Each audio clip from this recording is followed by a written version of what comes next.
Hi friends, welcome to Anandhi Pandian channel. இன்றைக்கி ரொம்பவும் யூஸ்ஃபுல்லான வீடியோ தான் ஃப்ரெண்ட்ஸ் பார்க்க போகிறோம். ஆன்லைனில் எக்கு ஸ்டோர் பண்ணுற பாக்ஸ்லாம் நிறையா பார்த்துருக்கோம். காசு போட்டு வாங்காத வீட்டில் இருக்கிற பாக்ஸை வச்சு எப்படி அரேஞ்ச் பண்ணுறதுன்னு தான் பார்க்க போகிறோம். நான் வந்து பெரிய சைஸ் பாக்ஸ் ஒன்று எடுத்திருக்கேன்.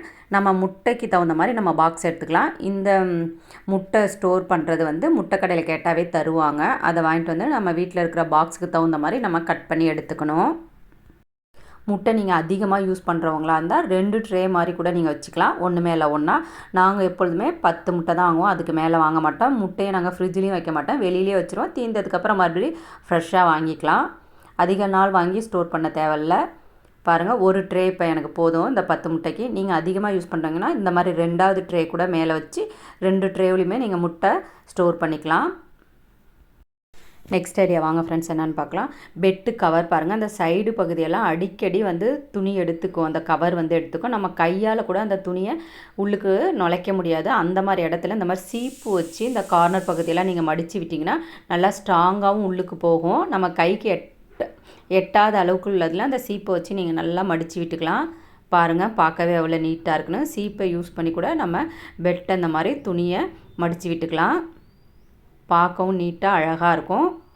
அடி வரைக்குமே துணி போய் நல்லா மடியறதுக்கு யூஸ்ஃபுல்லாக இருக்கும். பாருங்கள், கவர் இப்போ பண்ணிட்டேன். நெக்ஸ்ட் ஐடியா பாருங்கள். எப்படி தான் நம்ம கவர் போட்டாலும் அந்த முன்பகுதி மட்டும் பிள்ளைங்க ஏறி குதிக்கிற பகுதி எடுத்துக்கிட்டே இருக்கும். அந்த மாதிரி முன்பகுதி எடுக்காத இருக்கிறதுக்கு ஒரு சூப்பர் ஐடியா தான் ஃப்ரெண்ட்ஸ் இருக்குது.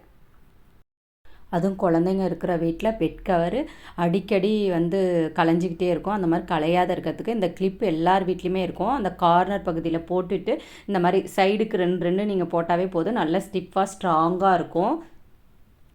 எவ்வளோ நேரம் பிள்ளைங்க பெட்டில் ஏறி குதித்தாலும் விளையாண்டாலும் கூட இந்த கவர் வந்து எடுத்துக்கிட்டே வராது, நல்லா ஸ்ட்ராங்காக இருக்கும். இந்த ஐடியா கண்டிப்பாக யூஸ்ஃபுல்லாக இருக்கும், ட்ரை பண்ணி பாருங்கள். வாங்க ஃப்ரெண்ட்ஸ், அடுத்த ஐடியா என்னன்னு பார்க்கலாம். நம்ம மாஸ்க்கை வச்சு ஒரு ஆர்கனைசர் தான் ரெடி பண்ண போகிறோம். மாஸ்கில் என்னடா ஆர்கனைசர்னு யோசிக்காதீங்க, தோடு ஆர்கனைஸ் தான் பண்ண போகிறோம். இப்போது காலேஜ் போகிற பிள்ளைங்களாம் 7 நாளைக்கு 7 தோடு போடுவாங்க. இந்த ஒரு மாஸ்கில் 7 தோடு வரைக்குமே நீங்கள் ஆர்கனைஸ் பண்ண முடியும். ஆர்கனைஸ் பண்ணிவிட்டு பீரோலேயே ட்ரெஸ்ஸுக்கு நேராக நீங்கள் மாட்டி விட்டுக்கிட்டிங்கன்னா எந்த ட்ரெஸ் எடுக்கிறீங்களோ அதுக்கு தேவையான மேட்சான தோடு எடுத்து நீங்கள் போட்டுட்டு போகிறதுக்கு ஈஸியாக இருக்கும். இப்போ பாருங்கள், நான் ஆர்கனைஸ் பண்ணிவிட்டு காட்டுறேன். பாருங்கள், ஆர்கனைஸ் பண்ணிட்டேன். இப்போ வாங்க இதை வந்து பீரோவில் மாட்டி காட்ட பாருங்கள். இந்த மாதிரி ஹேங்கர் மாட்டியிருக்கேன்.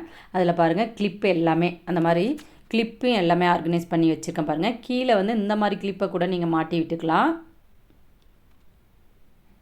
2 மாஸ்க் இருந்தாவே போதும்.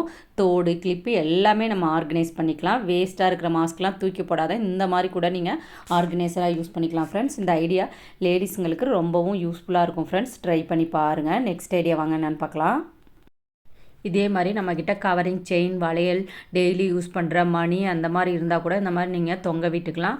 கிளம்பும்போது டக்குன்னு எடுத்து யூஸ் பண்ணுறதுக்கு யூஸ்ஃபுல்லாக இருக்கும் ஃப்ரெண்ட்ஸ், ட்ரை பண்ணி பாருங்கள். இந்த ஐடியாவுமே உங்களுக்கு ரொம்பவுமே யூஸ்ஃபுல்லாக இருக்கும்.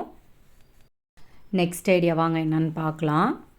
பெரிய பெரிய பட்டன்லாம் நம்ம பழைய ட்ரெஸ்ஸில் இருந்ததுன்னா கட் பண்ணி எடுத்து வச்சிங்கன்னா இந்த மாதிரி வெளியூர் போகும்போது தோடு ஒரே பாக்ஸில் ஒரு 5-6 தோடு போட்டிங்கன்னா ஒரு தோடு இருக்கும், ஒரு தோடு தேடுற மாதிரி இருக்கும். இந்த மாதிரி பெரிய பட்டனில் தோடு ஆர்கனைஸ் பண்ணி அதுக்கு பிறகு நீங்கள் பாக்ஸில் போட்டு எடுத்து போனீங்கன்னா அப்படியே ஒரு பட்டன் எடுத்தால் ஒரு செட்டு தோடு எடுத்து நீங்கள் போட்டுக்கலாம்.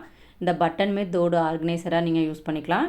இந்த ஐடியாவுமே ரொம்ப யூஸ்ஃபுல்லாக இருக்கும். அடிக்கடி வெளியூர் போகிறவங்களுக்குலாம் இந்த ஐடியா ரொம்ப யூஸ்ஃபுல்லாக இருக்கும் ஃப்ரெண்ட்ஸ், கண்டிப்பாக ட்ரை பண்ணி பாருங்கள்.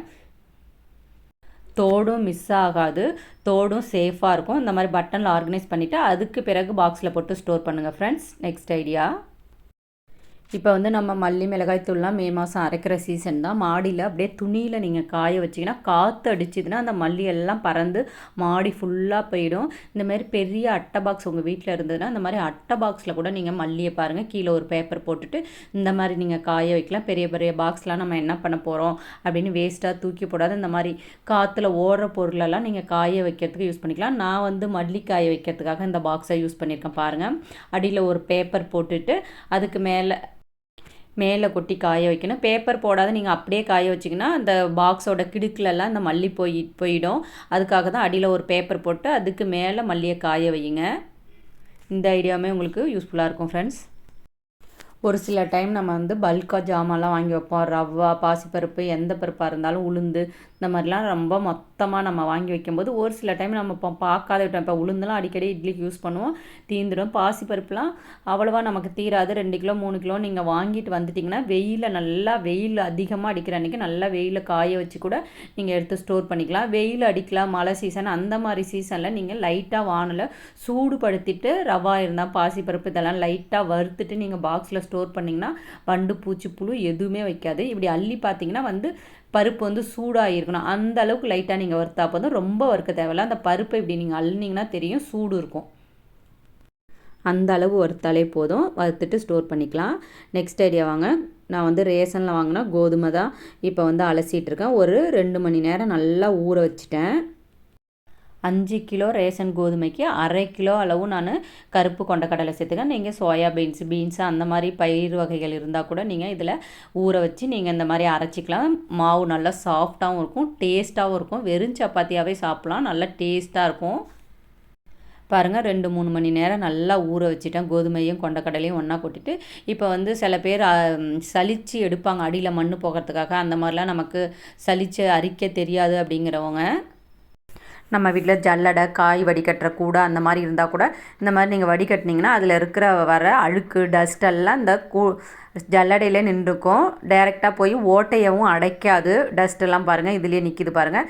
டைரெக்டாக நீங்கள் ஊற்றும் போது இந்த துகள்கள் எல்லாம் போய் ஓட்டையில் அடைச்சிக்கும். அப்புறம் தண்ணி போகிறதுக்கு ப்ராப்ளம் ஆகிடும். இந்த மாதிரி வடிகட்டி மூலையை நீங்கள் வடிகட்டும் போது இதை அப்படியே எடுத்துக்கொண்டு வெளியில் கொட்டிடலாம் அந்த அழுக்கெல்லாம்.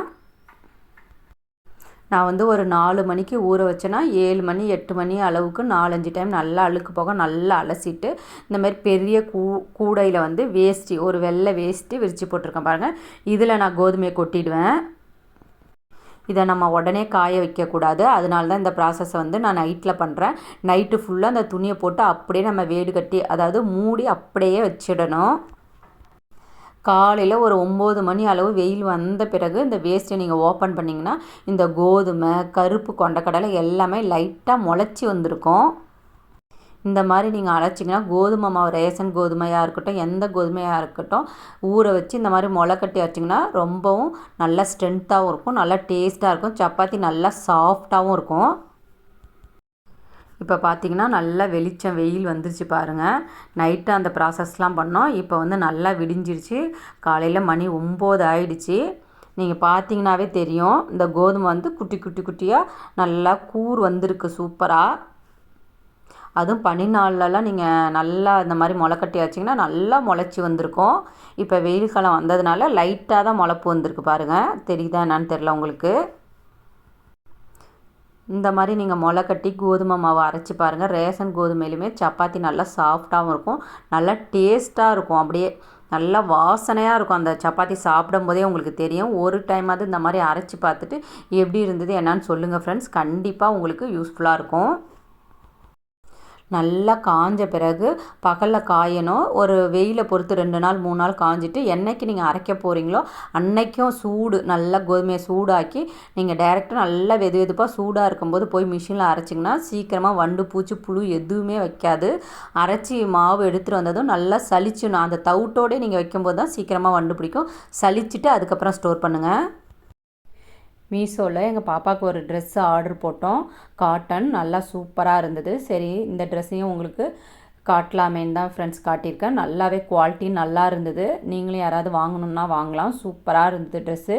இதோட ரேட் வந்து 450 ரூபா. இடுப்பு பகுதியில் நல்லா ஸ்ப்ரிங்லாம் கொடுத்துருந்தாங்க. கையிலையும் நல்லா கட்டுற மாதிரி கயிறு டிசைன்லாம் கொடுத்துருந்தாங்க. நல்லா இருந்தது சூப்பராக. ஆன்லைனில் ஆர்டர் போடும்போது பார்த்து கவனமாக போடணும். இதே மாதிரி நாங்கள் 3 ட்ரெஸ்ஸு வந்து கண்டினியூவாக அடிக்கடி போட்டோம். ஆனால் ஒரு ட்ரெஸ்ஸு தான் வந்தது. ஆனால் 3 ட்ரெஸ்ஸுக்கும் உள்ள காசு வந்து எங்கள்கிட்ட எடுத்துக்கிட்டாங்க. ஆனால் எவ்வளோ மெசேஜ் பண்ணி பார்த்தா ரிட்டன் போட்டு பார்த்தோம். எது வந்து ரிட்டன் கேட்குறவங்க 3 ட்ரெஸ்ஸையும் தாங்க அப்படிங்கிறாங்க. அதாவது ஆர்டர் போடும்போது அடுத்துன்னு அப்படியே கண்டினியூவாக 3 பாப்பா போட்டால் ஃப்ரெண்ட்ஸுங்க கேட்குறாங்கன்னு போட்டால் 3த்துக்கும் பணம் எடுத்துட்டாங்க. ஆனால் ட்ரெஸ்ஸு வந்து 1 தான் வந்திருக்கு. ரிட்டன் போட்டாலும் கொரியர் வாங்க வரவங்க 3 ட்ரெஸ்ஸையும் காட்டுங்க அப்படிங்கிறாங்க. வந்தது ஒரு ட்ரெஸ் தாங்க, ஆனால் 3க்கு காசு எடுத்துட்டாங்க அப்படிங்கிறாங்க. நீங்கள் மெசேஜ் பண்ணி பாருங்கள் அப்படின்னு சொல்கிறாங்க. நாங்களும் மெசேஜ் பண்ணிட்டோம். ஏதோ கால்லாம் கஸ்டமர் கேருக்கும் கால் பண்ணி பார்த்துட்டோம். எந்த ரெஸ்பான்ஸும் இல்லை. காசு ஆனால் 3 ட்ரெஸ்க்கு போயிடுச்சு. ஆனால் ஒரு ட்ரெஸ் தான் வந்தது. அதனால் நீங்கள் எப்போதும் ஆன்லைனில் ஆர்டர் போடும்போது பார்த்து கவனமாக போடுங்க. ஒரு ட்ரெஸ்ஸு போடுங்க, வந்த பிறகு எப்படி இருக்குன்னு பார்த்துட்டு அடுத்த ட்ரெஸ் ஆர்டர் பண்ணுங்க. இல்லைன்னா இன்றைக்கி ஒரு ஆர்டர் போடுங்க, அடுத்த நாள் ஒரு ஆர்டர் போடுங்க. நாங்கள் கண்டினியூவாக போட்டதுனாலே என்னமோ தெரியல, எங்களுக்கு இந்த மாதிரி லாஸ் ஆகிடுச்சு காசு. ட்ரெஸ்ஸு கொடுத்த கொரியர் பையன்ட்டு கேட்டுட்டேன், என்னப்பா ஒரு ட்ரெஸ் தான் வந்திருக்கு, பில்லில் ஒரு ட்ரெஸ்ஸுன்னு காட்டியிருக்கு, ஆனால் 3 ட்ரெஸ்ஸுக்கும் காசு எடுத்துட்டாங்க. 3 ட்ரெஸ்ஸும் வந்திருக்குன்னு அந்த முன்னாடி அந்த கவர்லேயுமே குவான்டிட்டின்னு போட்டு 3ன்னு கொடுத்துருக்காங்க. ஆனால் அந்த மாதிரி ஒரு ட்ரெஸ் தான்ப்பா வந்திருக்கு அப்படின்னு சொல்லி பார்த்தோம். அந்த பையனும் இதெல்லாம் எனக்கு தெரியாதுங்க்கா, நீங்கள் போட்டது எப்படி போட்டிங்களோ தெரில, நான் ஒரு ட்ரெஸ்ஸை வாங்கிட்டு போனால் என்னோடய சம்பளத்தில் பிடிச்சிப்பாங்கன்னு அந்த பையனும் வாங்க மாட்டேன்ட்டான். அதுக்கப்புறம் என்ன பண்ணுறதுன்ட்டு நாங்களும் கஸ்டமர் கேருக்கு ரிட்டன் போட்டு என்னென்னவோ பண்ணி பார்த்தோம், எதுவுமே ஆகலை, காசும் ரிட்டனும் ஏறலை. அந்த மாதிரி நாங்கள் ஏமாந்துட்டோம். அந்த மாதிரி யாரும் ஏமாறாதீங்க, பார்த்து கவனமாக ஆன்லைனில் ஆர்டர் பண்ணும்போது கவனமாக ஆர்டர் பண்ணுங்கள் ஃப்ரெண்ட்ஸ். ஆனால் கண்டிப்பாக இந்த ட்ரெஸ்ஸு வந்து சூப்பராக இருந்தது, நல்லா குவாலிட்டியாகவும் இருந்தது. காட்டன், காலேஜ் போகிற பிள்ளைங்களுக்கெல்லாம் டெய்லி யூஸ்க்கு ரொம்ப யூஸ்ஃபுல்லாக இருக்கும். இந்த ட்ரெஸ்ஸை எங்கள் பாப்பா போட்டே காட்டியிருக்கா பாருங்கள். இடுப்பு பகுதி, அந்த கை சைடெல்லாம் சூப்பராக இருந்தது. இதோட நம்பர் வேணும்னாலும் சொல்லுங்கள், கண்டிப்பாக கொடுக்குறேன்.